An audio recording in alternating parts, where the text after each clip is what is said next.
You're listening to the Hero's Journey podcast. Oh, no. I'm Jeff Garvin. Jeff Scott already unsubscribed. And I'm Dan Zarzana. Let the journey begin.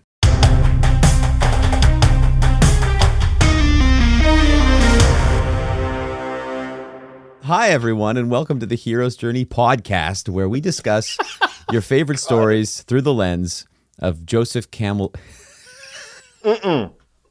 Nope. It's going to be a 5-hour recording session if you keep trying to say monomyth or however. I didn't. Jeff Scott, give us a call. How do you say monomyth in your Boston I wasn't accent? even. It's just happening. Joseph Campbell's monomyth, as well as Christopher Vogler's modern cinema-focused adaptation, as presented in his book, The Writer's Journey. Every R now, I'm just going to be like Johnny. The ride is Johnny. Oh, God. It's the month of May.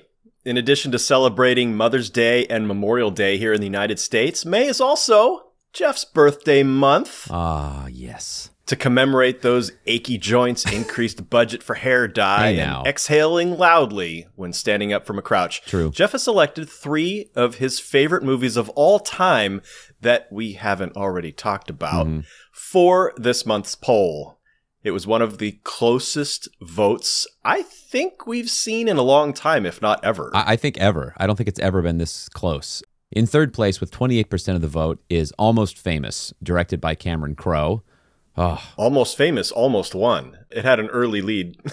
Second place with 33% of the vote went to Heat, Michael Mann's 1995 Los Angeles crime drama that put Al Pacino and Robert De Niro on screen together for the very first time. But I am proud to say that the winner, with 39% of the vote, is my favorite film of all time, Good Will Hunting.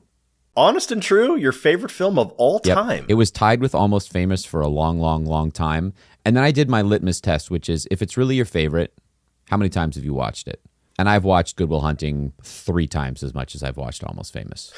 So Good Will Hunting, the story, the performances, the meta-narrative of how it was made and how it created careers for Matt Damon and Ben Affleck. The entire mystique around Good Will Hunting is just, it happened right as we were, in our final semester at college, and all the hope and the joy and the wonder of all the things I wanted to do in my whole life kind of crystallized in this movie.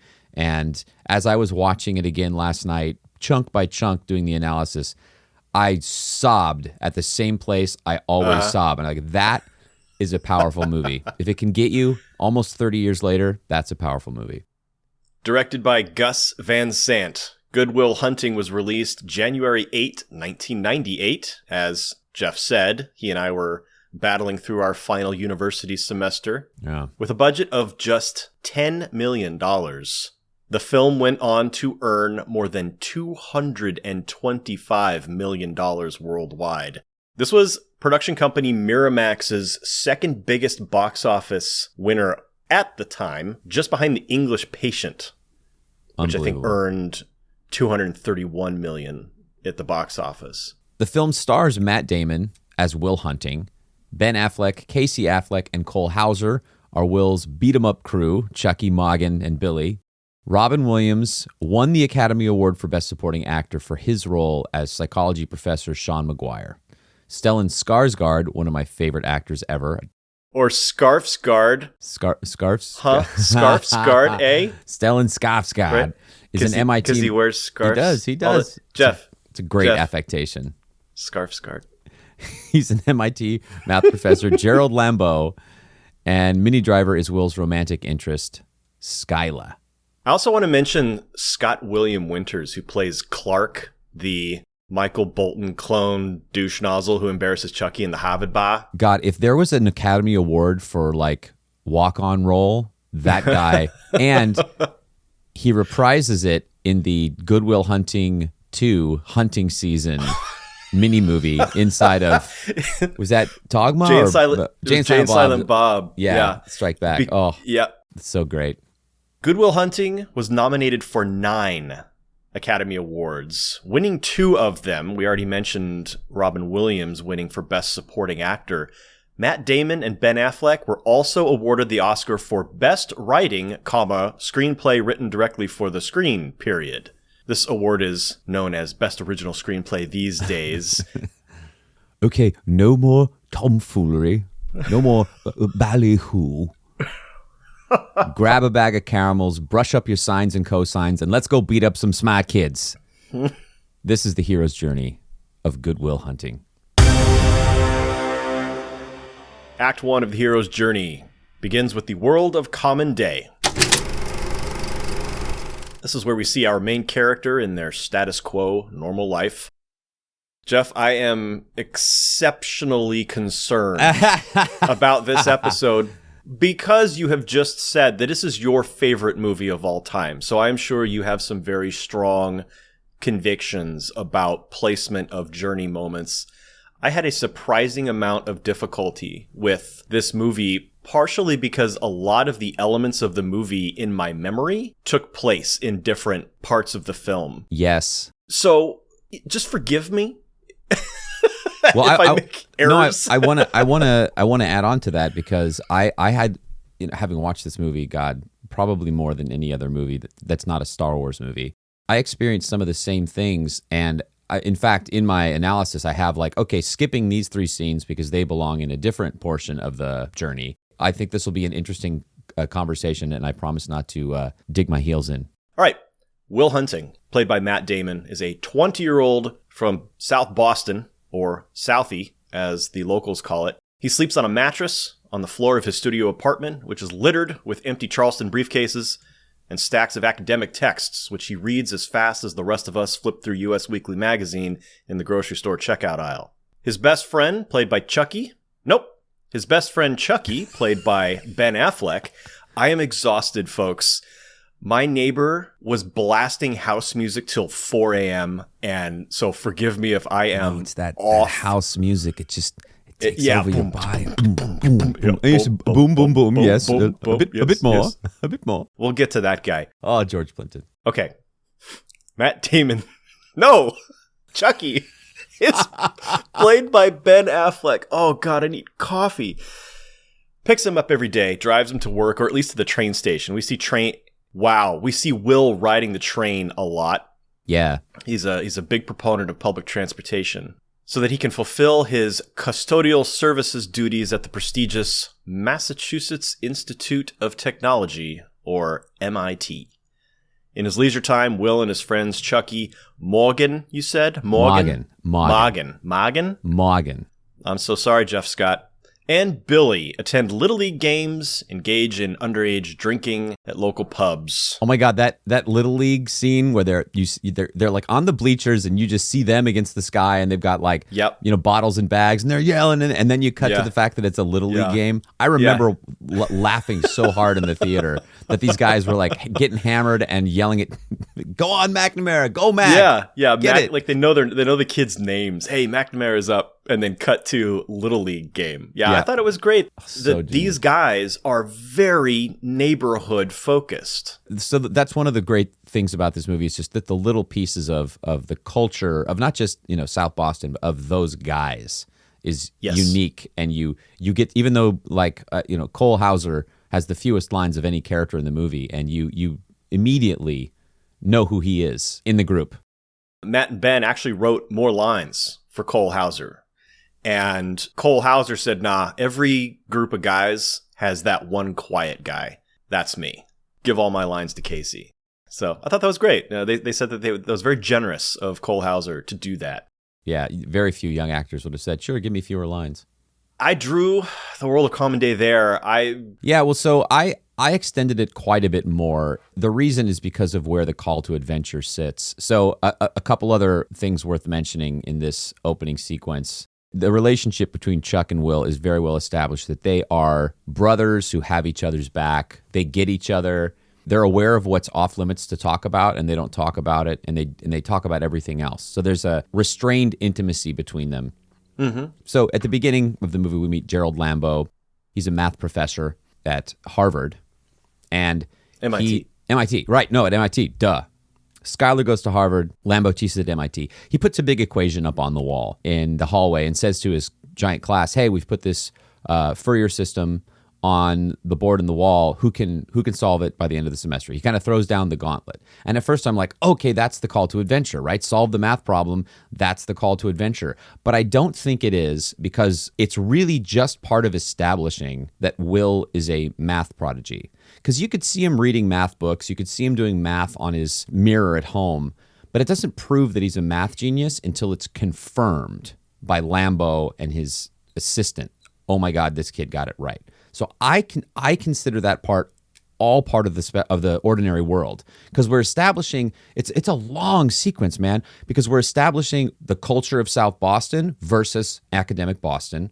We're establishing the relationships that Will has with all his friends and his separate life, his secret life as a math genius. So Will is the one who figures out the Fourier system on the wall. And as he's writing it, Professor Lambo and his assistant Tom come out of their classroom and they see Will in his janitor's coveralls working on the board. And they're like, Lambo says, hey, you can't just graffiti on that. And Will takes off. And when Lambo comes around the corner, Will's disappeared. Vanished. Yeah. One little thing I want to point out, that's the second problem that's Lambo right. puts That's on right. the board. That's right. Will anonymously solves Right. the Fourier system first. And then Lambo puts down an even harder one. And that's when he gets caught. That's the one that he gets caught solving. That's absolutely correct. Lambo and his devoted lapdog assistant, who's so patient and beautiful in this. He's such a beautiful man with such patience and compassion for everyone. As Will just ruins the careers of famous mathematician one after the other. He's just so compassionate. Anyway, Lambo tracks him down, goes to the university services maintenance department where Will works, and tracks him down. Meanwhile, one of the guys that they saw at the Little League game, Carmine Scarpaglia, one of Will's kindergarten bullies. So Will and Chucky and Morgan and Billy are cruising down the street. They spot Carmine Scarpaglia. They jump this group of guys, and in this incredible slow motion, bizarre fight sequence on the basketball court, we see Will is absolutely full of repressed rage. He just beats the snot out of this guy. And when the rest of the fight is over, he's still just beating the snot out of Carmine, and the guys have to pull him away. A switch has flipped in his mind, and he is not just a smart, funny kid. He's an angry, violent person. This is a very important part of the ordinary world of Will hunting. Yeah. So the cops show up, restrain him, and he kicks one of the cops, like knees him. They haul him in. He goes before a judge, and he's defending himself on the stand, and he's citing all these obscure, like 18th century property laws. Henry Ward Beecher in Proverbs from the Plymouth Pulpit, 1887, said it. And I quote, This is 20th excuse me, century, Your Honor. excuse It's going me. to make a mockery of the courtroom. I am afforded the right to speak in my own defense, sir. By the Constitution of the United States. This is the same And don't tell me document about which the guarantees Constitution my of the liberty. United States. Now, liberty, in case you've forgotten, is the soul's right to breathe. I mean, it cannot take a long breath. Laws are girded too tight. Without liberty, man is a cinco. Man is a what? And the judge, who has a South Boston accent and is clearly a no-nonsense guy, basically says, yeah, I look at your rap sheet. You've defended yourself 1,000,000 times, and you've always gotten off. But this time you hit a cop, you're going in. You're doing time. Gerald Lambo is sitting in the gallery at that arraignment. The next thing we see is Call to Adventure, where the hero is presented with a challenge that renders them incapable of going on living in the comfort of the ordinary world. Lambo goes to visit Will in jail. Oh, I also forgot to establish, the judge establishes in that scene that Will has been to at least 3 foster homes and endured serious physical abuse. And you see Will reacting to that like he's embarrassed and upset that that's being spilled in public. Yeah. I'll jump back to another little part here in a second, but to continue with his call to adventure of healing himself, the call to becoming a whole man, of going through therapy and healing himself so that he can support his genius as an integrated person. Lambo goes to visit him in a visiting room, sits down across from him and says, I've spoken to the judge, and he's agreed to release you under my supervision. But under 2 conditions. What are those? First condition is that you meet with me every week. And the second condition is that you see a therapist. that's his call to adventure the call to the main thrust of the story, which is Will's healing, becoming good Will instead of angry Will. And then the romantic call happens, and I'm doing some of this a little bit out of order, but in the batting cage scene, Chucky tells Will, hey, we're going up next week to a Harvard bar. It's like, okay. So a week later, they go up to that Harvard bar. Chucky spots Skylar across the room, this beautiful girl at the other end of the bar, and he does this little strut, walks across the bar and starts hitting on her. And, it's obvious from the way Chucky's dressed and how he talks that he doesn't belong in a Harvard bar. And that's when the douchebag Clark comes up and basically tries to humiliate Chucky with his academic acumen because he's a grad student, right? And so Chucky's starting to lose his ground here, and that's when Will comes in.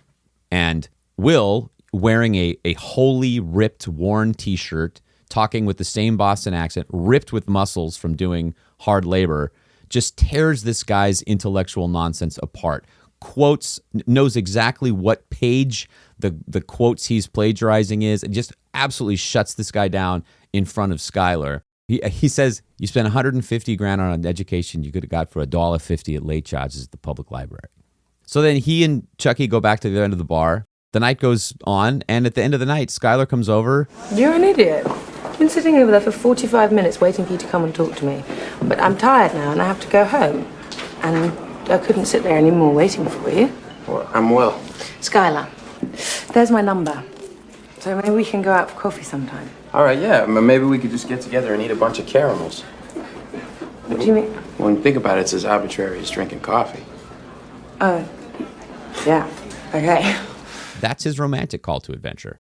Next segment of the hero's journey is refusal of the call. Confronted with fear of the unknown, the call to adventure is refused either directly by the hero. Sometimes external forces work to push the hero back. I've got a couple of refusals which, while they've already been discussed in your call to adventure and the World of Common Day, I think they do work as refusals, so I'm not quite as embarrassed to state them here. One of them is Will and his friends attacking Carmine Scarpaglia. Like we've said, Will's brilliant. He's incredibly intelligent, but instead of using that, he spends his time getting into street fights in South Boston. That is him refusing his potential. Yeah, he's denying his divine nature. He doesn't know what to do with it, I think is the problem. He has no guidance. He grew up an orphan, bounced from foster house to violent foster house. Nobody ever taught him how to be an adult and what to do with his intelligence. Yeah. He's fallen in with these rough and tumble street guys because he identifies with them. Mm-hmm. Another refusal was when Will flees when Professor Lambeau confronts him. Yes. In the hallway. Instead of stopping and saying, how you doing? Yeah. I'm Will. I think I got this. Right. He runs. Yeah. And the third refusal moment I saw was when Lambeau is meeting Will in jail, and Lambeau lays out the terms of service, basically, and Will says, I'll do the math, but I'm not going to therapy. So I agree with all those things, but my favorite part of the refusal is it's actually a whole sequence of Lambeau dragging Will from therapist to therapist, and these hilarious scenes where Will is drawing them in, pretending to, he's playing along and manipulating them into thinking he's earnest, and then just turning on them and humiliating them and mocking them. Do you find it hard to hide the fact that you're gay? What are you talking about? What? Look, buddy, 2 seconds ago you were ready to give me a jump. A jump? Are you? I'm terribly sorry to disappoint you. Hey, look, I don't have a problem with it. I don't care if you putt from the rough. What are you putting from the rough? What on earth are you talking about? I've got one more refusal moment. Yeah, tell me. That I forgot to mention, and that is after Will flees the hallway when Lambeau first confronts him. We next see Will and his friends walking to the Harvard bar, and Morgan says, how the heck did you get fired from a job pushing a mop? We don't find out until later that Will didn't get fired. He didn't show up for work. Yeah, he didn't go back. To prevent running into Lambeau again. That's a refusal, too. So just because it lies chronologically in this portion of the story, Sean has a call to adventure that I think is worth discussing here because it doesn't really fit in other parts of the story. So Lambo, having seen every top-notch therapist that he has access to in his Rolodex, rolls up to the Bunker Hill Community College classroom of his former college roommate, Sean McGuire, played by Robin Williams. Like Will, he's from South Boston, and he comes from a working-class background. Interesting that Lambo valued all of that culture less than he valued the academic achievement and the publication and the status of all those other therapists, when none of that was important. Right. That speaks to his mentality, that he holds himself in very high regard for his own achievements. It's one of the things that elevates this from a good movie to a great movie. There's a class struggle for Will, and there's a class struggle for Sean, and the class is a running theme here, and it's a stand-in for what we were just talking about, which was denying the divine within yourself. When you over-identify with the trappings of your surroundings. Will over-identifies with, I'm going to drink beer and hit bricks and watch Little League games. And in the same way, Gerald wants to bring Will into his culture. Oh, it's scarves and books and cocktail parties. And so this is how much of an arrogant a-hole Gerald Lambo is. He just opens the door to Sean's classroom in the middle of him teaching a class. Just opens the door off to say, hey, I want to talk to you, and it's more important than this 101 psychology nonsense you're doing. Total lack of respect. He's not even thinking, oh, I'm disrespecting him. He's thinking, well, obviously this is more important. This kid is a math genius, could change the world. This class that you're teaching it's not important. Yeah. He believes he's serving a higher good. At least that's what he tells himself. Sean looks at him and goes, oh my gosh, hey, look who it is. It's Gerald Lambo. And he in a great version of Expo, not a bad version of Expo where people tell each other things they know, he starts talking about how famous and accomplished Gerald Lambo is. And he's saying all of this to introduce him to his students, but also he's clearly feels less than. And so these accomplishments that he's revealing in front of Lambo are a shield to say, you can't hurt me in this environment because everyone knows you don't belong here because you're a big, high, mighty guy. Gerald takes Sean out to dinner at a very nice restaurant, and Gerald makes his pitch about this kid who's a genius and needs guidance. We get to unpack a little bit of their relationship, their being college roommates, and then Sean went off to do what he did, and Gerald became a famous mathematician. All right, I'll shut up now. Oh, no, I won't. It's my turn to do Meeting of the Mentor. Meeting with the Mentor. The hero receives counsel on how to operate in the special world. This is another mentorship movie. Oh my God, the whole movie is mentorship, yeah. Yeah, the whole movie is essentially refusal of the call and meeting with the mentor. So we could really just do those two sections and have a drink and go home. But yeah, we're almost done then. Wow. We're here for the ride. Oh, all right. The section that I pegged as the meeting with the mentor moment is Will's first meeting with Sean. And the setup to this meeting is, again, Gerald Lambo has no idea what a dick he is. I mean, the dickishness is out of control. So he's in Sean's office.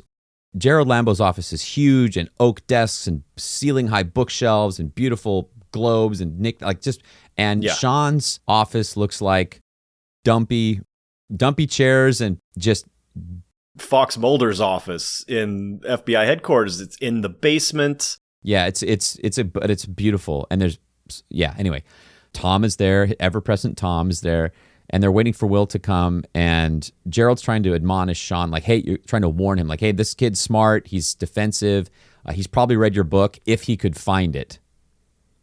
Okay, so Sean's published, and you're knocking him that his book distribution isn't good. Like, what is the matter with you? Oh, anyway, in walks Will Hunting. Let the healing begin. Yeah, he's dismissive immediately. He's already disassembled all 5 therapists that Lambo has taken him to, and he thinks Sean's going to be the same, because now he's just, obviously Lambo's desperate because he's taken him to a therapist who works in the basement of a community college. So obviously this is the last round in Lambo's chamber. Yeah, I think he probably thinks if I wear out all his options, he'll just sign the report and say I went to therapy and I'll get to do the math and I'll be fine. Sean is just very patiently sort of asking him questions and watching him work himself up. And then is, you work out? Yeah. Nautilus? No, free weights. How much do you bench? 285. How much do you bench? And Will does not respond because Will can't bench 285. Immediately changes the subject. So then he spots this color by number painting. It's a painting of a guy in a rowboat taped to the window of his office. And he walks over to it. And it's one of the things I love about Gus Van Sant is the camera becomes surfaces. So, we see Will doing math on the mirror, and the surface of the mirror is our plane of view. And then in this scene, we are the painting, and he's looking at this painting, smoking a cigarette, like scrutinizing it, pointing at it, and he's essentially doing a high-powered art history analysis of this painting. And he's poking around in Sean's psyche, trying to find a tender spot, and he finds it with his wife. Maybe you're in the middle of a storm. The sky's falling on your head, the waves are crashing over your little boat, the oars are about to snap. You're just pissing your pants, you're crying for the harbor, so maybe you do what you gotta do to get out. Maybe you became a psychologist. Bingo. That's it. Let me do my job now. You start with me. Come on. Maybe you married the wrong woman. Maybe you should watch your mouth. Watch it right there, Chief, all right? And then Will's like, oh, I got him. Okay, so he starts to go farther and farther. And Sean takes 2 steps forward, puts his hand around Will's neck, slams him up against the wall, and says, If you ever disrespect my wife again, I will end you. Got the Chief? And Will is surprised. On the one hand, you can tell he's like, aha, I provoked him, I win. On the other hand, he's like, oh, this dude's different. He's speaking my language now. Yeah. Putting your hands on someone when they go too far, this guy speaks my language. Yeah. And this is Sean teaching Will the rules of the special world.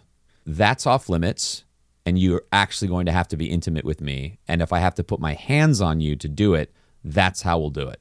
Interesting choice of words, but yeah, okay, I get your meaning. Well, that's the physical contact. Yeah. And then at the end of the movie, they have another physical contact that is the linchpin. So I think it really is about getting physical. Will is a physical guy. He's smart, but he's not integrated. His body and mind and the hemispheres of his brain aren't integrated. And I think touch is a key point in that transformation. The only way he touches people is punching them for either affection or violence. All right, so there's a bajillion mentor moments, but that's where I drew the line of meeting the mentor. Final segment of Act 1, Crossing the Threshold. The hero must pass a barrier to enter the special world. This crossing represents the hero's commitment to taking on the adventure. I'm trying to adjust my analysis based on what you've come up with so far because I prefer it. But what I originally said were the crossings, my first one was Will and Lambeau having their first meeting and doing their math, because that was one of the conditions. Oh yeah, I do have that as an out of order thing of them doing that math scene. I do have that. Like I wrote out of order, Will doing math with Lambeau. So I think we're on the same page. That was the first condition for his release from jail. Is totally agree. You've got to meet to do math with Lambeau, and you've got to meet therapists. And they do that. They solve the problem together, and then they do this like high five, and Lambeau tousles his hair, much to poor ever-present Tom's dismay. He's like, "Oh no, dude, I'm losing my spot as Lambeau's top dog." This little side character, and I care about him. I feel bad for him, and it's like, sorry, dude, you're not as good at math. You're kind of a doormat. On the romantic adventure, Will calls Skylar from jail and asks her out on a date, and then he also says, "Just shot in the dark. You're not a pre-law, are you?" As he's making his one phone call from jail. Those were my crossings, but I want to hear what yours are. I also had Gerald Lambeau comes in after Will and Sean's first session. Yeah. And Sean's just staring out the window, like his back to the door. Staring at that painting that Will just dismembered. He says, "Hey, I'll understand if you don't want to work them again." And Sean says, "Next week at 4, make sure the boy's here." So he's crossing his threshold, accepting his call to be Will's therapist. Yep. And then later that night, we see him in his apartment, very similar to Will's apartment, small apartment, sink full of dishes. Such a beautiful shot that as I watched it again, I realized how much it's inspired stuff from my own crappy movies but we kind of pull up and out from the sink full of dishes. This is his life now. Is he lives in this apartment, and then we find Sean, and he's sitting at his table in front of an old typewriter drinking whiskey, and he is deeply in thought and pain. I love that there's and amongst the dirty dishes filling Sean Maguire's sink is an empty bottle of Bushmills. Yes. And then there's another one on the table. A full bottle of Bushmills. That's he is in the process of emptying. I love this scene of Robin Williams sitting at this little table in his kitchen, just distraught. Yeah. Deeply in thought. One, he's still dealing with the death of his wife, which has only been teased at. But he's also pondering what Will said to him about being lost at sea. When it came out, I was essentially Will Hunting's age, and now I'm Sean's age. And so watching this from an adult perspective, what's so satisfying is how real the adult characters are. I have two other elements of Crossing that I think you'll probably have good arguments for why they're tests, but I'm gonna put them here anyway and do it. Retroactively justify it. I call the first date with Skylar crossing the threshold. I'll make that clear why during tests, but because it's a test. It's one of the great scenes where they're in this like knick-knack store. They're just surrounded by props, and they're just oh my gosh, yeah. two actors just playing with props. And we learn about Skylar's privileged past and that she inherited money and that she's leaving for Stanford in June. So now there's a timeline on their relationship, and again, the class divide is pointed out very clearly, just like it was in the bar. They were in the Harvard bar, right? Yep, but yep. Now it's like she even talks about the money. My brain's going to be worth $250,000. And they flirt, and then they go to a burger joint, and it's possibly the most disgusting first kiss in cinematic history. Is they both have a mouthful of burger, and they're flirting, and she's like, well, I know you were hoping for a goodnight kiss. And he's like, I'll tell you, I was hoping for a good night laid. So good. So, and then they do have their first kiss with masticated ground beef and in their mouth, and they kiss, and then she says, I think I got a bit of your pickle. Dan, I vomited in my mouth the first time I saw it in the theater at the Fullerton AMC. I tasted my own bile. I was sitting right next to you. I remember. Oh, that's right. We saw this together. Oh my God, Dan. We saw all this did. together. Me, you, Curtis Scott, like the whole went out and saw. I wish we had a photo. We were the kids from the OC back then. Yeah. North OC, the rough side. Yeah, the mean streets of Fullerton. Anyhow. So that's, to me, that kiss was them committing to the romantic journey. I got some of your pickle. Yeah. And then I also have the scene that probably arguably won Robin Williams the Academy Award, where they're sitting in the park and Sean basically says to Will, you messed me up yesterday when you tore my life apart with that painting, but then I realized you're just scared and you don't know anything. And that's why you behave this way, is you're not a confident man, you're a little boy. And then he lets himself be vulnerable. He opens up about his wife's cancer and holding his best friend in his lap as he died in war. In Vietnam. Yeah. So he is crossing the threshold of making the decision, I'm going to be intimate with this kid. I'm going to open up to him. I'm going to show him how this works. And Will listens instead of trying to F with him. So this is their threshold crossing into the actual world of therapy. Now, I could also see how that's a test for Will and how he passes. I just had those there. Well, I guess that brings us to the end of Act 1. I need more coffee. Well, Campbell Cafe has it. I'll meet you there.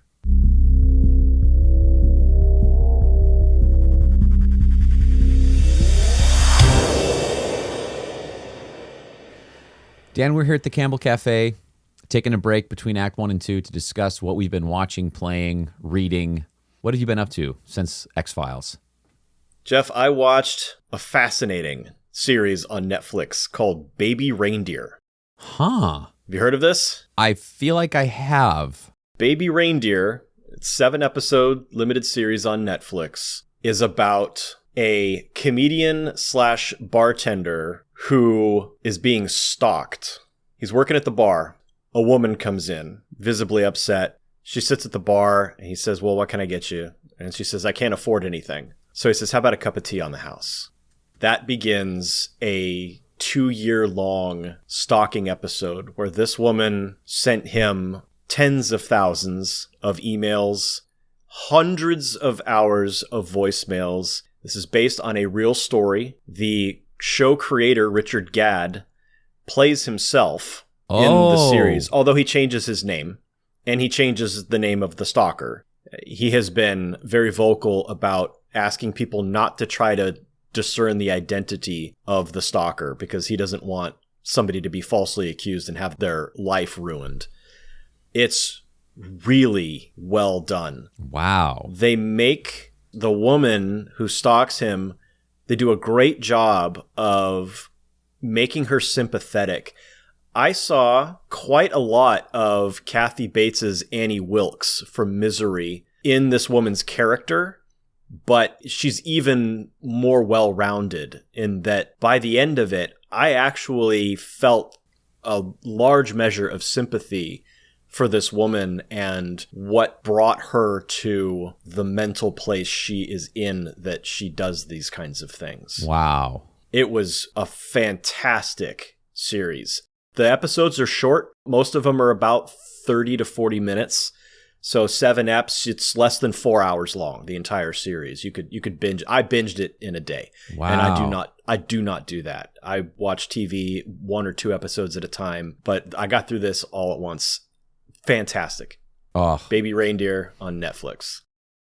Ami and I have been watching the FX series Shogun, based on the novel by James Clavell. I have too. And you have, okay. So created for TV by Rachel Kondo and Justin Marks. This series is so good. It's scratching the Game of Thrones itch. It's scratching the cultural fantasy itch.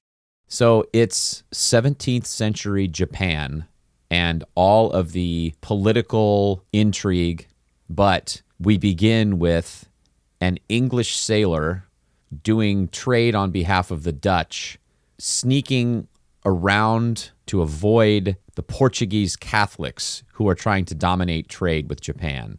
And the ship barely makes it with a few crew alive. And this English sailor, John Blackthorne, is thrust into the world of 17th century Japanese politics. There's a scene where he's kind of falling in love with this Japanese woman, or he's coming to care for her and she cares for him, but her husband is in the room and she's the translator. So he's having a conversation with the husband translated by her, and the subtext is incredible. So you're watching these 3 performances, 1 in English, 2 in Japanese, reading the subtitles, and the performances are just incredible. I cannot wait to watch the next episode. I wish I were not doing this. I wish I were watching Shogun, but I love you and I love this, but this is so good. I can't wait to watch the rest of it. So I highly recommend it. It's not a kickback, easy watching show because you got to read a lot of subtitles, but it's worth it. Shogun I'm watching it on Hulu, but it's also an FX show. Yeah. Michelle and I are watching it on Hulu as well. And it's interesting that I had just said that I don't binge TV, but I binged Baby Reindeer in an afternoon. Shogun, we can only watch 1 episode at a time because it is dense. It's very dense. But very well made. The production design is so impressive. If you had taken 1998 Dan and Jeff and shown us an episode, we would have said, that is not a television show. That is a feature film. And the production design, like you said, is, oh man, the costumes, the everything. All right, so Baby Reindeer on Netflix, Shogun on Hulu, also on FX. 2 good choices. Let's head back to Studios G and Z for Act 2. Did you forget what act we're on? Yes.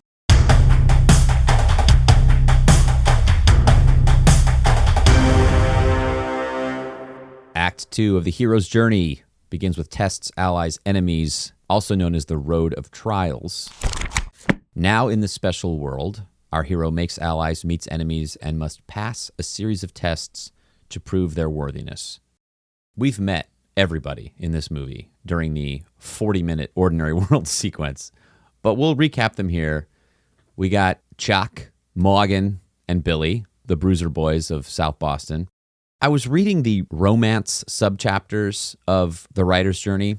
Sometimes in a romantic comedy or in a romance drama, the love interest is an antagonist because those two characters are forcing each other to change and stop being who they used to be someone new so they can be together. So I put Skylar as an ally because she loves Will and wants him to be happy, and the romantic relationship isn't the key arc of the story. But she's also an antagonist because she forces Will to be intimate in a way that he's uncomfortable with and that makes him change so he can be with her.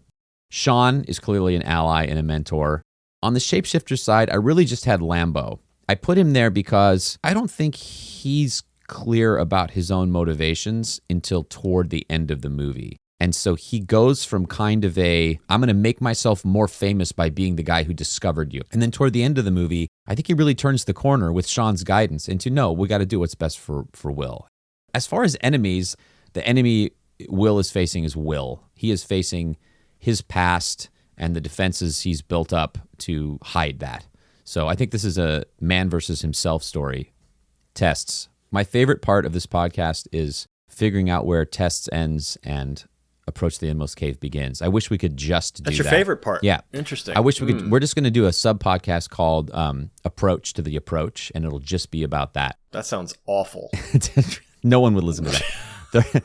The reason why I called their first date Crossing the Threshold is because the moment they gain that romantic intimacy of having kissed on a first date, Will immediately withdraws. He goes to call Skylar, but he hangs up before he says anything. This is a fail. He's refusing the call again. He's second guessing. He's retreating into his old habits of not connecting. And right after that, that's the scene in the car where so Will gets back in the car and goes, oh, I forgot her number. And Morgan goes, you forgot her number? You got out of the car with it? And they get into that argument. And that's when Morgan says the line that you and I probably quote the most. Keep antagonizing me. Watch what happens. All right, then. A fun tidbit that I think maybe I'll add about that scene. Yeah. That line, they were doing network television broadcast ADR to cover up bad words.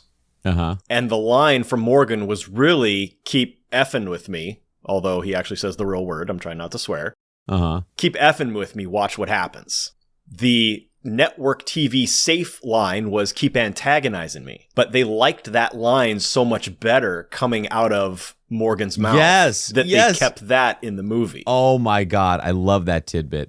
By the way, if you're a casual listener or a new listener, Tidbits is a bonus audio segment that our Patreon patrons get every month, where we talk about trivia and behind the scenes stuff and little moments like what Dan just mentioned. So if you want to hear more of that, go to patreon.com/heroesjourney and check the stuff out. Okay, next test is the first real session with Sean, post monologue in the park. Will gets in there and he sits down in the chair. He doesn't say a word for the whole session. This is a fail for Will. He thinks he's winning, but it's a fail because he's refusing to engage in the therapy. He's losing. And then in Lambo's office, Will solves a difficult equation, and there's a famous mathematician who's come to argue it. They all realize that Will has solved and essentially beaten this famous mathematician who's humiliated and storms out. Again, Tom, with the you're a brilliant man. Sometimes people get lucky. I want a friend like Tom, who's always on my side no matter what. I want a friend like Tom, who's just like, but then he's a doormat, and I would get sick of him because, probably whines a lot about injustice and stuff. Anyway, this is a pass for Will. He's participating in the math, and he's succeeding. Then, obviously, therapy is test. We've got the second session with Sean. Robin Williams is whistling People Who Need People at the opening of the scene. I can't believe they let him get away with that, but it's because it's such a meta joke. But Robin Williams. Will still isn't saying anything. Sean is nodding off to sleep, and then Will wakes him up by telling the famous airplane joke. Yep. Doesn't get a big laugh, but it opens up a conversation. He says, "You ever been on a plane?" And Will says, "No, but it's a joke. It's funnier if I tell it in the first person." He says, "Yeah, it is." And then one thing leads to another, and he starts talking about Skylar, this beautiful girl he's met, and how he hasn't called her because he doesn't want to ruin it because she's perfect. And then Sean says one of the most repeated lines of the movie for me, which is, that's a super philosophy, Will. That way you can go through your entire life without having to really know anybody. They've now established what Will's problem is, and they're working on it. That is a huge pass. Right. Sean rewards Will's opening up with a very intimate story about his wife and how she used to fart in her sleep and wake up the dog. And Will, I think not trying to mess with him, but just in a probing way says, have you ever thought about getting remarried? Right. And Sean says, my wife's dead. So now we see there's space for Sean to be moved. There's been complaints that this isn't how therapy really works, and I don't really care about that because these are two men who desperately have what the other needs, and they share it, and it changes them both. And that's good storytelling, and I don't care. It's so good. We've also established that this is not the way therapy works because your therapist doesn't grab you by the throat and pin you up against the wall. I mean, usually you have to pay extra for that. Second date with Skylar. So Will sneaks into Skylar's dorm because, again, 90s, interrupts her playing piano and singing. She later says she's so busy doing organic chemistry, but I'm like, no, you weren't. You were playing with your Casio keyboard. I guess you needed a brain break. Yeah. He apologizes for not calling. She's, okay, well, I can't go out now. I have to do my chemistry homework. We'll go out tomorrow. So he leaves, and he can't wait. So he sits down at a cafe, solves her organic chemistry problem. He comes back, brings her the finished homework, and says, come out with me. You're not going into surgery tomorrow. You don't have to learn this stuff right now. Because her whole argument is, I actually have to learn this. I'm going to be a doctor. He's like, yeah, but you're not going into surgery. So he takes her to the dog races, and she is into it. She's excited about her dog winning. This is why Skylar is an irresistible character. She can pass through class boundaries with ease, both ways. She's immune to those boundaries. And it's why she's such an effective catalyst for Will, because his world is very small and safe. So for him to become intimate with someone that's in another world is a much bigger risk than for him to date a townie girl. She's shared her family story, and he says, well, what about your family? And he says, you won't believe if I told you. And then he claims that he has 12 older brothers, and she says, name them, because she clearly doesn't believe him. And he names them, and she says, say that again. And because he's Will Hunting, he says it again. Mikey, Ricky, Danny, Terry, Mikey, Davey, Timmy, Tommy, Joey, Robbie, Johnny, and Brian. Wow. Do you still see all of them? Yeah, well, they all live in Southie. I'm living with 3 of them right now. Oh, yeah? Yeah. Well, I'd like to meet them. Yeah, we'll do that. This is a big fail because he's lying to her about something that wouldn't even matter to her. If he said, I don't know my family, she would not have rejected him, but he's ashamed of that. It's a dark place for him. Yeah. So that's a fail. That's where I drew tests, because we're getting close to the ordeal here. The next segment is the approach to the inmost cave. The hero reaches the edge of a dangerous place where the object of his quest is hidden. The lie about the 12 older brothers I included in the approach to the inmost cave here. I'll buy that. Because Will is exposing a lie that he has absolutely no chance of faking. Yeah. Skylar says, I would love to meet these 12 older brothers. Yeah, that will never happen. You've painted yourself into a corner. Maybe he doesn't think that a relationship with Skylar is possible, or it's not going to go any farther. He's never going to have to really introduce her to these 12 older brothers. Or maybe he's never been this far. Yeah, he's never been this far in a relationship. Yeah. Yes. And so that is a dangerous place for him to be, already telling these incredible lies to this woman that he's already told Sean. He's gushed about her. She's beautiful. She's brilliant. She's funny. She's fun. You're about to wreck that. Next point of the approach, I put Will's next meeting with Sean in the approach to the inmost cave, where Absolutely. Sean talks to Will about the day he met his wife. October 21st, 1975. It was Game 6, Red Sox in the World Series, and he and his friends slept on the street outside the stadium to get tickets, actually scored tickets, and Will is excited for him. Yeah. What a great experience, and did you have fun? Did you rush the field? And at the end when Pudge hit the home run to win the game, and Sean says, I wasn't even there. I gave my ticket to my friends and said, sorry, I got to see about a girl, because at the bar, enjoying beers before the game, Nancy walked in. And he gave up his World Series ticket to talk to a girl. And Will is incensed. He cannot believe that Sean did this. Who are these friends of yours that let you get away with this? Let you get away with this. Yeah. I don't know if you remember this, but the opening shot of that scene is looking directly down on the office, and the 4 chairs are arranged like the bases in a baseball diamond. Right. It's a setup because it comes back later in that discussion when they're talking about how Fisk had to shove fans out of the way as he was trying to run the bases of the home run. And they cut to above, and Robin Williams is shoving Matt Damon out of the way as he runs around the chairs. Again, that physical contact. Yeah, that was a great setup. Yeah, I have exactly the same thing.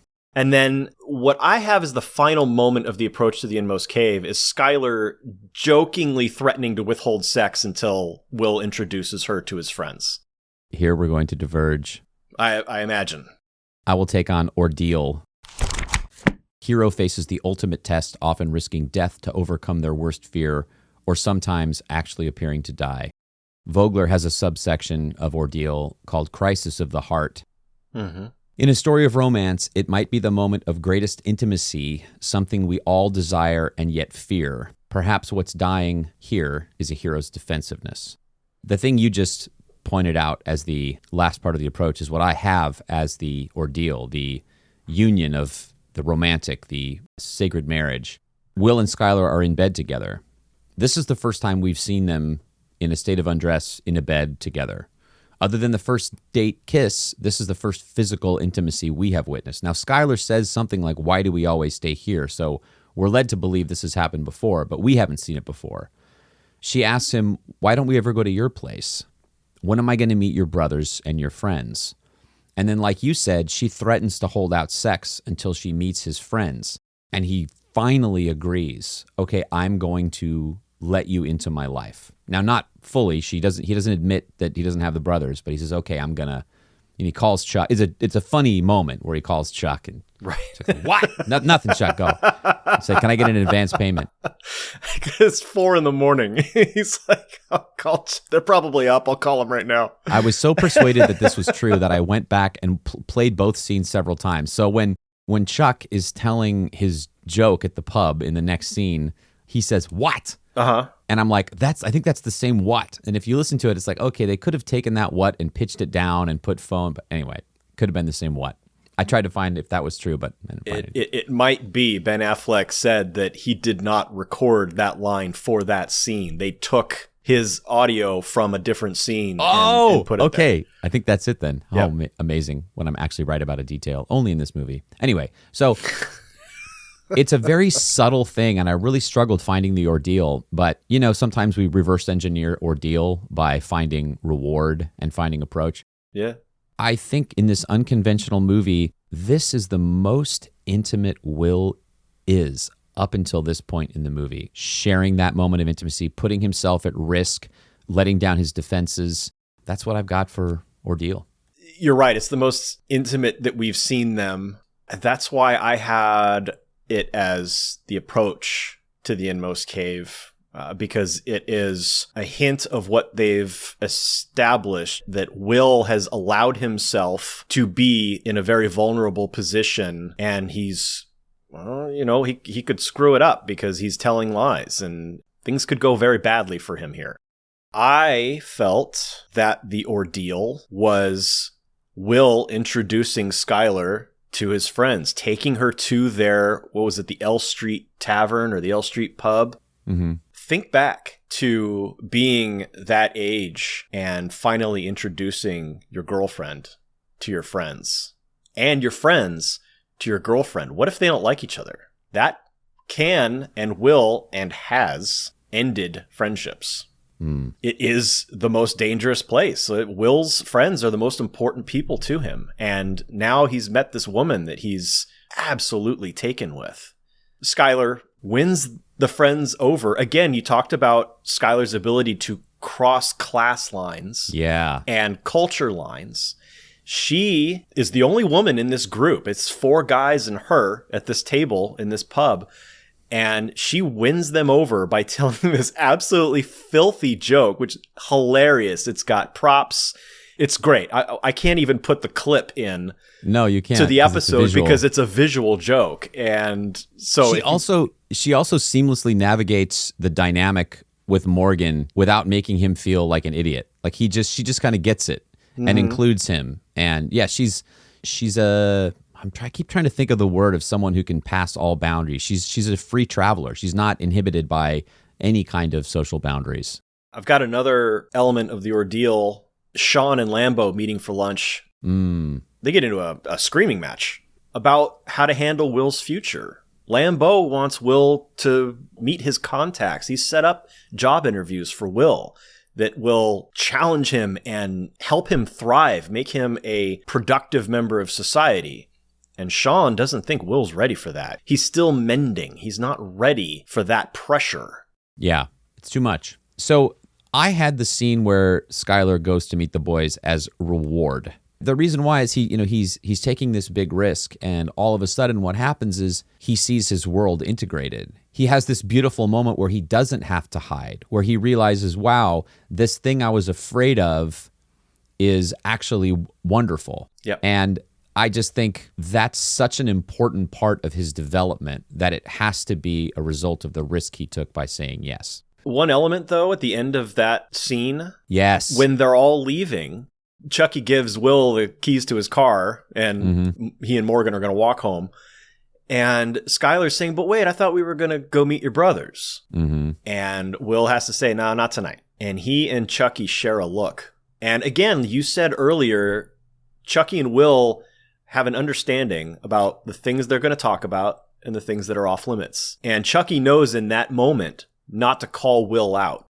Yeah. Well, to me, that was tipping forward into the road back, vengeful forces, the risks that he takes, the swords that he sees as having consequences. But yeah, that's definitely a dark end to an otherwise beautiful scene. The final segment of Act 2 is the ultimate boon, or reward. Having faced their worst fear, the hero seizes the object of their quest. Skylar and Will are enjoying a lovely alfresco day. Skylar's studying, Will's trying to help her, and then they have a conversation about how Will can do what he does. Beethoven, okay? He looked at a piano, and it just made sense to him. He could just play. So what are you saying? You play the piano? No, not a lick. I mean, I look at a piano, I see a bunch of keys, 3 pedals, and a box of wood. But Beethoven, Mozart, they saw it, they could just play. I couldn't paint you a picture. I probably can't hit the ball out of Fenway. I can't play the piano. But you can do my OChem paper in under an hour. Right, well, I mean, when it came to stuff like that, I could always just play. That dialogue in that scene is such great dialogue, but I hear it as dialogue when I watch it. I see it in print because it's so perfectly rhythmic and symmetrical. And the performances are great, but it's like, as a writer snob, I want to go back there and go, can you make that less pretty? Can you just dirty that up a little bit so that it's less lyrical? But you can't. When you're writing something, I mean, they were 20, like, imagine how, like, that's such good writing, but I almost want to make it not as pretty, but it's beautiful dialogue. Here's where the reward is for me. Skylar expresses that it isn't fair that she's been here for 4 years and she's only just found him. This is Skylar committing to relationship with Will. A bit of a reward for Will as well. He normally, in an exchange like that, he would have responded with some smart-ass comment. And he sort of does a little bit, but it's in the same tone as her statement. And when he says, well, you found me. Like, here we are. You eventually found me. We're here now. Let's enjoy what we have now. Yeah. It suggests intent to commit to long-term relationship. That's how I saw that scene. That brings us to, oh wait, that's the end of Act 2. Did you agree with my reward? Absolutely, 100%. Are you serious? Yeah. Oh, my Lanta. Yeah, I just had, okay. Yes, I had Skylar meeting the boys as part of the reward, but Will and Skylar at the cafe, yeah, that was part of my reward. Yeah. Okay. Well, that calls for celebration that we're back in sync now. Let's head over to the Vogler Lounge. It's not a Harvard bar, But we've become regulars there over the last 6 years. So let's go have a drink. Let's do it. It's been an interesting journey so far in this episode, but I feel like we've influenced each other's thoughts and opinions about this movie, which is honestly, those are the most memorable episodes, other than episodes where we just make each other laugh a lot. So it's been a pleasure so far to discuss my favorite movie with my favorite movie person and remember having watched it together all those years ago. So, and thank you, patrons, for voting for this movie, because I love this movie so much, and getting to think about the story again in this deep way is making me love something that I loved even more. It's bringing great joy to me. So thank you.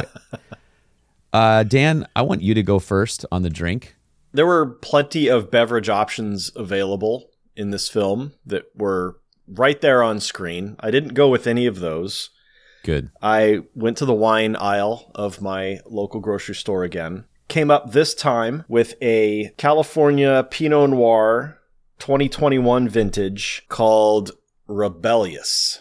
Oh, he's a rebellious guy, that Will Hunting. Back of the bottle says, "We believe the land speaks. No matter how hard we try to control it, it rebels. Our job is to get out of the way. Rebellious is a true expression of nature." Pinot Noirs are interesting because you can have some that look like this, very Cabernet in color and opacity. And some of them are so light, they just look like slightly red water. I actually have a white napkin here with me too, so I can tip it and see the color density that Paul Giamatti taught us to look for. That's right. Because it will tell you the age of the wine. So this is, the color doesn't thin out toward the edge much. This is a 2021 vintage, so it is still a fairly young wine. Man, what am I smelling? Almost like peach. I suppose a skilled wine sniffer would say stone fruit, so as not to limit themselves to just peach. Because so I said peach first, but now as I continue smelling, now I'm getting like, what's the little purple one? Plum. Prune? Plum. Prune. If it smells like prunes, dump the bottle, because that's probably gone bad. That's oxidized. Grapes or raisins? Prune? I don't know. Okay, I'm not smelling much else, so just real heavy on the stone fruit on the scent. I'm going to taste it now. Oh, he's making faces, people. It's very dramatic. Wow! I want to take a screenshot of your facial expression. Did not expect that level of sweetness. It wasn't, wow. Not sweet like a muscat, but this was very fruity. All right, I got to go again. That was overwhelming. I didn't expect that. Yeah, my facial expression there was completely involuntary. My face just twisted there. That was, again, stone fruit on the tongue, too. Boy, what else? I would love to say oakiness, but I think I'm making that up in my head. I can't get away from stone fruit. It was very heavy on the nose, and it tastes like it, too. What region of California? Santa Rosa. That's Northern California. This is good, but I did not expect that super fruitiness. I find Pinot Noirs a lot mellower than this. This one punched me right in the face. It fruit punched you in the face. So that was my third sip just now, and it's becoming, I talked about jamminess an episode or two ago. Mm-hmm. This is that as well. Very fruit forward. And to reiterate, it's not the texture of jam, right? But it feels like that in your mouth. Your tongue is so coated with a fruity sugarness, sugary fruitness, that it is reminiscent of jam, like a mouthful of jam, but not texture-wise. Be very clear about that, because you seemed very disturbed last time when I talked about jamminess, and you thought I was talking about the texture. If I took a sip of wine and it had like and it was chunky, gelatinous stuff, yeah, pour it out, because that's bad. That's gone bad. I'm going to have to take some time with this, because I don't immediately love it like I did the last one. I think it might just be a little too sweet. What do you have?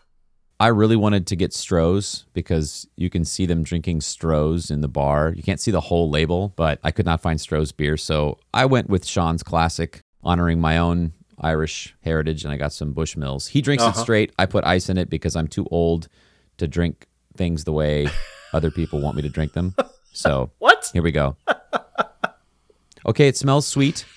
Everything online talks about Bushmills having notes of vanilla and then a honey finish. That's like supposed to be its defining characteristics. Okay. I've come to like Irish whiskey. You know, I like bourbon, but Irish whiskey is always a little bit smoother, a little bit lighter tasting to me. I smell vanilla and honey, actually. That's pretty accurate. I did put a tiny ice cube in there, so that might have, but it also, water sometimes opens it up. Here we go. That's really nice. It kind of like unfolds itself on the tongue and wraps itself around the sides of the tongue in a way I haven't. Wow. Oh, now my mouth is watering. So it's interesting because I get the sweetness. I don't taste the vanilla as much. I taste the honey. Okay. But mostly it's just like wraps itself around my tongue and makes my tongue dry, and then my mouth waters. So it's very... It makes your tongue dry. Wow. Like a sponge, but then immediately... I don't know. It's very strange. So it's delicious, and I'm enjoying all the mouth sensations, and yeah, man. It sounds complex, maybe, if it's making your mouth do all of that. I haven't drunk whiskey in about 2 months, so maybe my body is just like, oh yes, yes, all the sensations. My inner Irishman is like, oh, good choice, Jeffrey. But yeah, Bushmills, man. I say thee yes. Let's get out of the pub and go back to studio and record Act 3.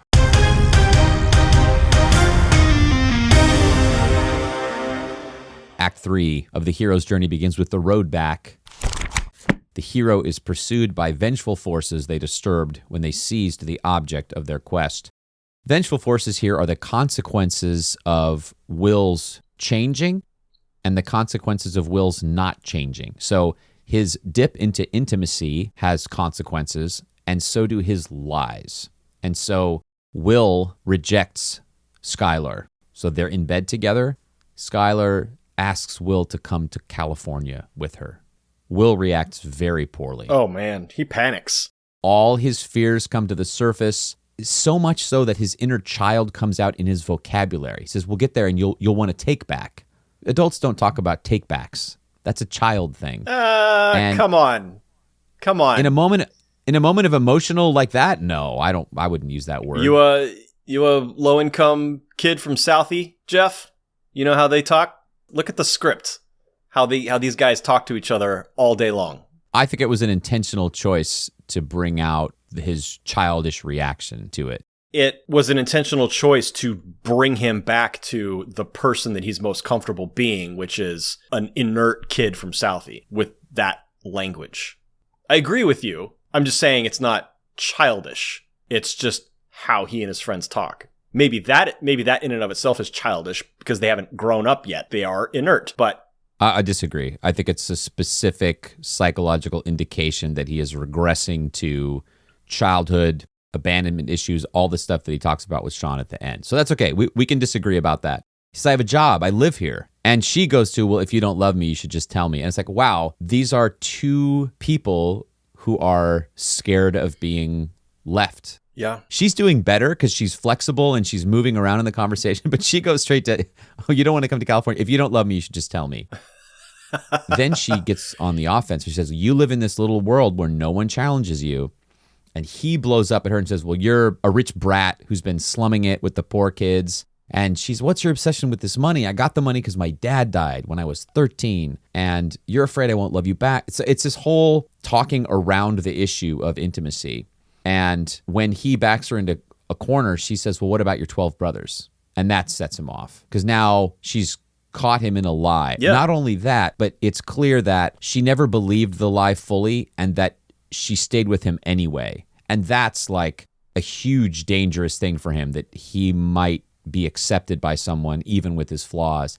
And so he just launches her. You want to hear I'm an orphan? You want to hear that I got cigarettes put out on me and I got stabbed? And then she makes the biggest mistake she could possibly say. She says, I want to help you. Wow. Will hunting is not a project for you. And he gets rough, gets her up against the wall, and he pounds the wall. Yeah. Don't BS me. And she says, I want to hear you say you don't love me. Say you don't love me, and I'll give up, essentially. And he says, I don't love you, and he walks out. His foray into intimacy has come back and bit him because now the woman he was intimate with wants more intimacy. Yep. And more commitment. Yep. And wants to remove him from his ordinary world and take him away to someplace new that he's never left Boston. Right. It's a great vengeful force. It's the vengeful force of growth, but he's still in that refusal energy. Yeah. He's not ready for that. The next vengeful force is when Will goes to Lambo's office, and Lambo's reviewing his math work, and he thinks he's found an error, and Will's like, yeah, no, it's right. I got it right. Just stop. Like, take it home. Take it home with you.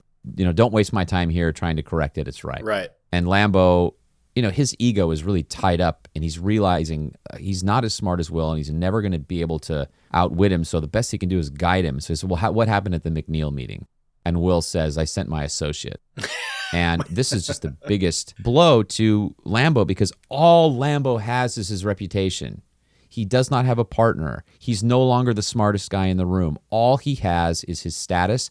And the one kid who could possibly be the biggest boon to his status, now Will is effing with his reputation.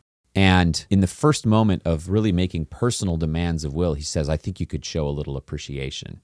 Again, that's like saying, I want to help you. Will is, you've just flipped the wrong switch. He says, do you know how easy this is for me? And he says, I'm sorry you can't do this because I wouldn't have to sit here and watch you fumble around and F it up. And he lights it on fire. What an incredible scene because Stellan Skarsgård, whatever he was doing in that scene, leaps past the desk and drops to his knees to grab this paper and try to extinguish the flames because this, whatever is on that page is so precious and genius to him. You can't let. And he looks up at Will and says, Most days I wish I never met you. Because then I could sleep at night. I didn't have to walk around with the knowledge that there was someone like you out there. And then Will walks out and he says, I didn't have to watch you throw it all away.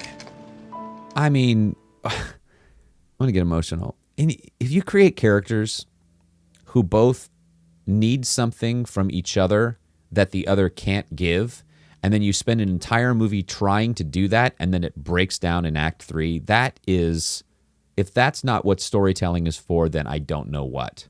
This scene, the scene with Skylar, is like, it is so hard to change. It is so hard to change. Changing is impossible. Look at the cost of changing. Look at the personal risk of changing. Lambo is in his 40s. He's a grown adult. He's achieved all these things. Change is difficult. Your identity is at risk. Everything about you that is protected and built is at risk. Everyone in this movie has to give up their identity. That scene is so powerful. The road back continues. This is Will's penultimate session with Sean. So Will goes to an interview at the NSA. He talks about why should I work at the NSA? And the interviewer says, well, the real question is, why shouldn't you? And Will... Love this speech. Oh, it's such an incredible speech. This detailed fantasy narrative of what would happen if he broke the wrong code and all the chain reaction it would cause to filter all the way down to the lives of his friends in South Boston, essentially. So he starts it in the office with the NSA guy, and then we cut to he's retelling it to Sean in Sean's office.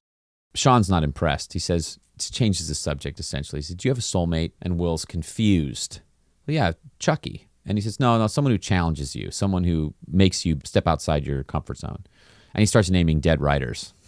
Right. And Sean says, no, those people are dead because they're not dead to me. He's like, yeah, but you can't really have a conversation with them. And he essentially says, you're never going to have a relationship if all you do is see all the negative possibilities down the road.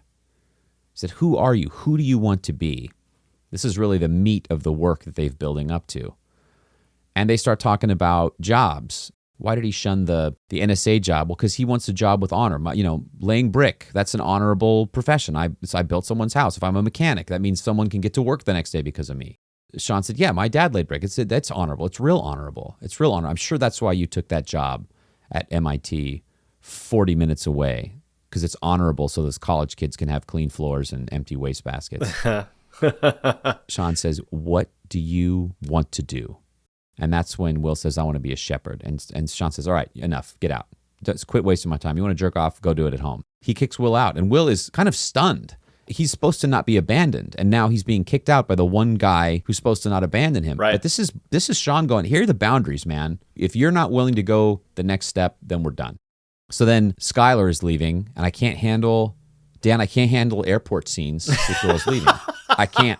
Of girls leaving? I can't handle them in Almost Famous. I can't handle it in Love Actually. I can't handle airport scenes where girls are in the airport through the glass and there's planes leaving, or they're on the jetway and they're looking over their shoulder. I'm dying inside. I'm like, why would you show this to me, Gus Van Sant? You sick bastard. So anyway, Will calls Skylar from a payphone to say goodbye, and she says, I love you, and he says, you take care, and hangs up. And then we see her at the airport, and Angelus by Elliott Smith is playing, and I'm crying, and it's so stupid. And then he's sitting looking out at the harbor, cut to him demolishing bricks. He's skipping his meetings with Lambo. That's kind of where I drew the end of The Road Back. Well, Jeff, you don't have to worry about those airport scenes anymore, because those were all pre-9/11. Pre-9/11, friends and family could come to the boarding gate with you and see you off. I had one final moment for The Road Back, and that is when Chucky and Will are taking a break at their construction or their demo job, and Chucky tells Will, Look, you're my best friend, so don't take this the wrong way. In 20 years, if you're still living here, coming over my house to watch the Patriots game, still working construction, I'll kill you. You got something none of us have. Oh, come on. Why is it always this? I mean, I fucking owe it to myself to do this or that. What if I don't want to? No, fuck you. You don't owe it to yourself. You owe it to me. Because tomorrow I'm going to wake up and I'll be 50. And I'll still be doing this shit. And that's all right. That's fine. I mean, you're sitting on a winning lottery ticket. You're too much of a pussy to cash it in. And that's bullshit. Because I'd do fucking anything to have what you got. In the previous scene, Sean says, who's your soulmate? Who challenges you? Will says, well, Chucky. And Sean shuts that down. He says, no, Chucky's family. He'll lay down in traffic for you. And then I think it's interesting, in this scene, Chucky challenges Will. I love this scene. Because this is the first time that Chucky has challenged Will about his ability. That's why I put it in Resurrection. But I also see that it's a consequence of the choices he's made. Yeah. So I can see it, again, functioning in both segments. Then it's a good bridge to The Master of Two Worlds, or Resurrection. The hero faces death one more time in a final battle or showdown. I started Resurrection with Will arriving for a meeting with Sean, and he finds Sean and Lambo screaming at one another about what to do with Will. Lambo leaves, and Will and Sean have their meeting. Sean's got Will's folder, his case file, and we see for the first time these photographs of a younger Will, and he's got bruises all over his torso. We see the injuries. We see actual photographic evidence of the injuries that Will hinted at when he was breaking up with Skylar. Yeah. So Sean closes the folder, and he says, you know, all this stuff, gesturing to the folder, it's not your fault. And Will is first like, yeah, I know. And Sean continues, no, it's not your fault. And this is such a powerful scene. I don't know where Matt Damon went to get to the point he gets to in this scene. When he finally, a couple of times he's dismissive. Yeah, I know. It's not my fault. It's fine. But finally, he breaks down, sobbing, clutching Sean, squeezing him. You see his fingers digging into Sean's sweater, and he is just sobbing. The veins on his forehead are standing out. Where did Matt Damon go to get to that place? To perform that realistically? I can't with this scene. I cry. I sob in time with Matt Damon every time I watch it. I'm a crier when it comes to movies, you guys. That's why I could not finish This Is Us. I could not watch that show anymore because I got like, wow, I don't want to cry every Thursday night or whatever it was.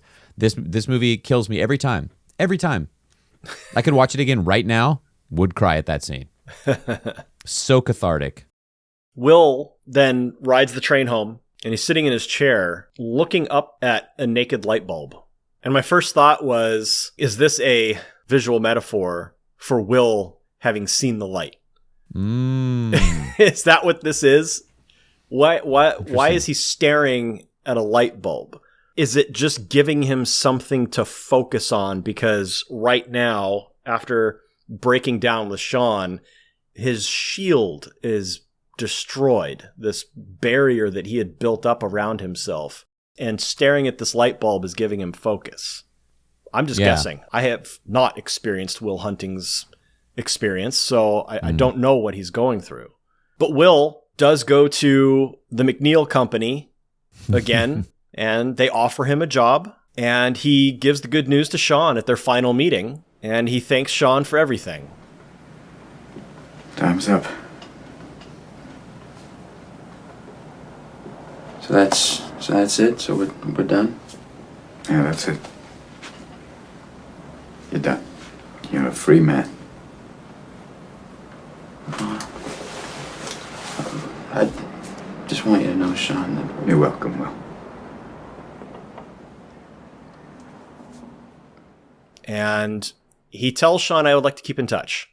Sean says, though, that it might be a little difficult because he is going to be traveling. He's going to be taking some time off, traveling around, but he gives Will a phone number to an answering machine that Sean will be checking frequently. But this is Sean now. What Will said to Sean about giving life another chance, accusing him of allowing himself to become inert 2 years after his wife died, like still mourning.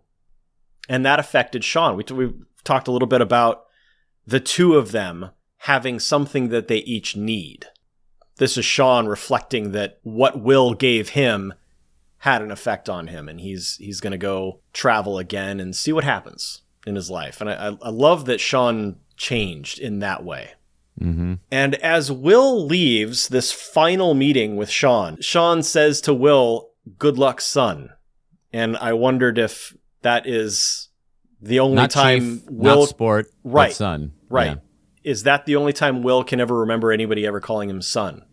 Because he's an orphan. And the foster houses he jumped through beat him. You're trying to make me cry again. It's not even, the movie's not even on. They're not patient and psychiatrist anymore. They have established more of a father-son relationship. Well, Sean is now Will's surrogate father. When they hug, Will makes a joke. Does this violate the doctor-patient relationship? Yeah. And he says, only if you grab my ass. And then he leaves. Door closes behind him. That was the end of the resurrection. That brings us to Return with the Elixir. The hero, having won some precious treasure or reward, now returns to the ordinary world to share the spoils of battle. I had the scene you just mentioned in Return with the Elixir because that new relationship is a spoil of battle. I gotcha. That they've gone through, that they're sharing. I saw it as resurrection because Sean is giving himself another chance. And Will is leaving for the last time. Court-ordered therapy sessions are no longer required. His life is resurrected. He can now take the next step. He's a much stronger, emotional person. 6 of one, half a dozen of the other. I agree. It's a bridge. It's a scene that is bridged between one segment and another.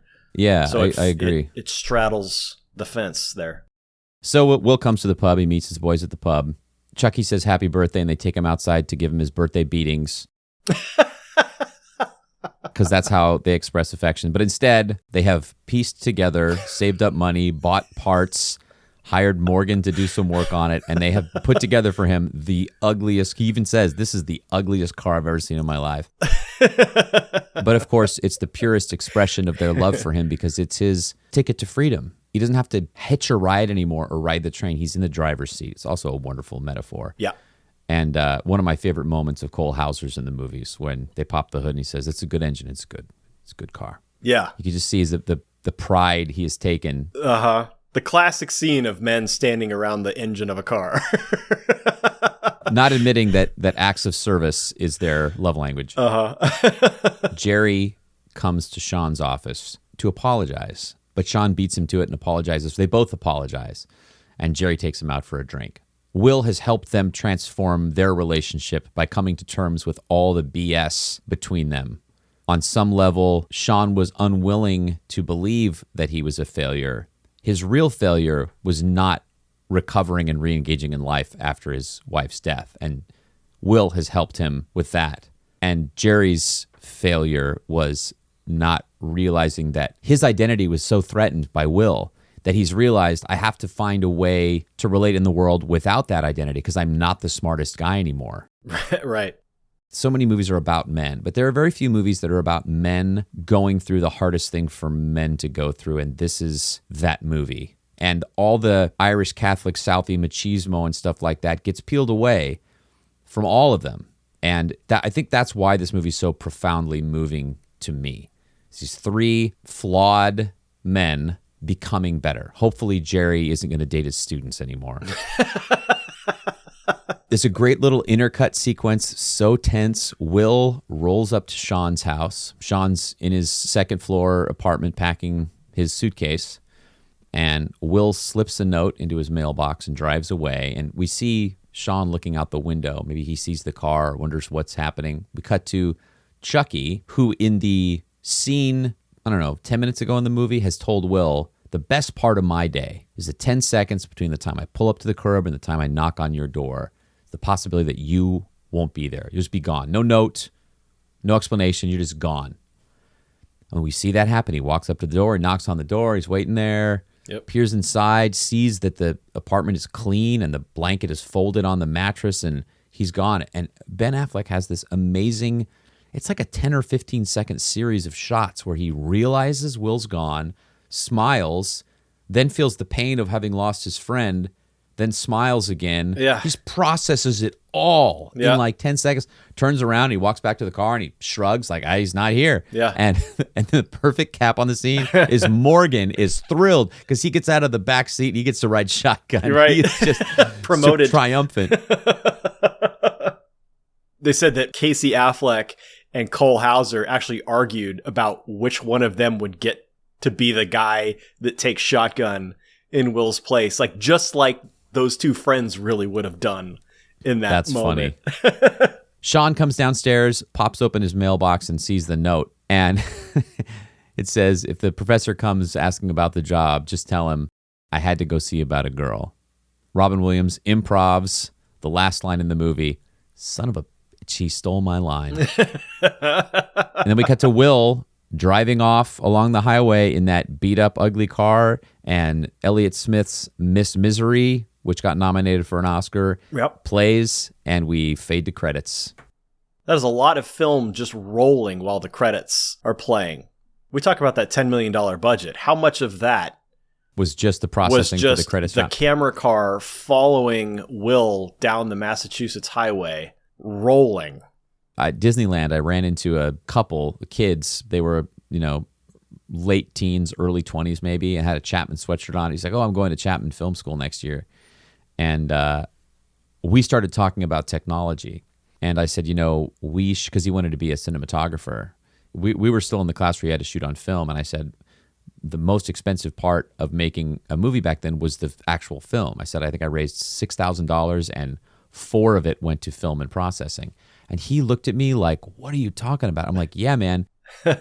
If you shot a take, that might be your only take because you couldn't afford other takes. Yep. And what you just mentioned is true. Like, that probably was an extravagance because they didn't need that shot. They could have, just had him pull to the curb and fade to black. But Gus Van Sant's like, nah, let's spend $10,000 filming this car driving away. Yeah, let's follow him down the road for a mile.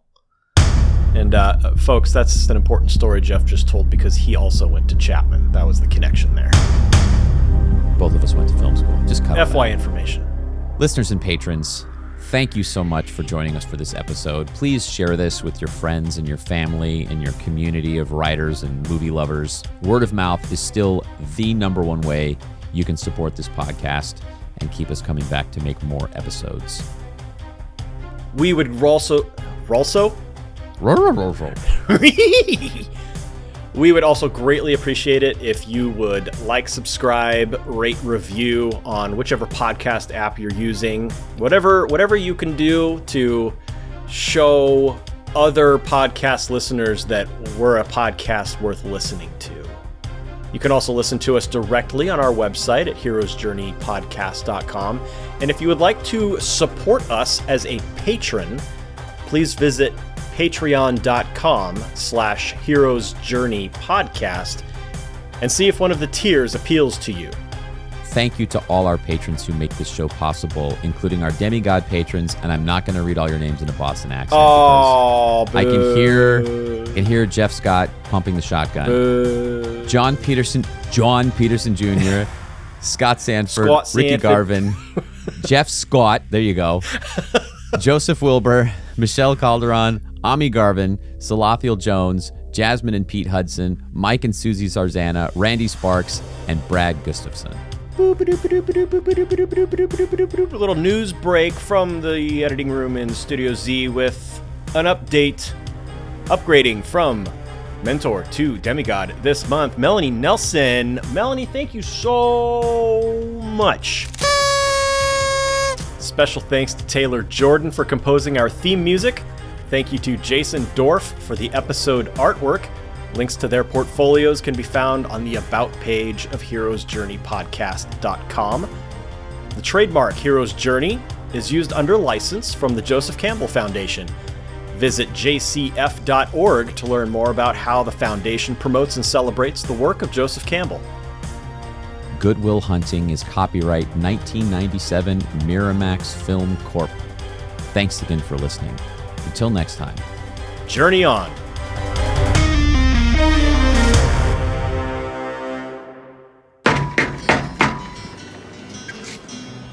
Do you like apples? Yeah.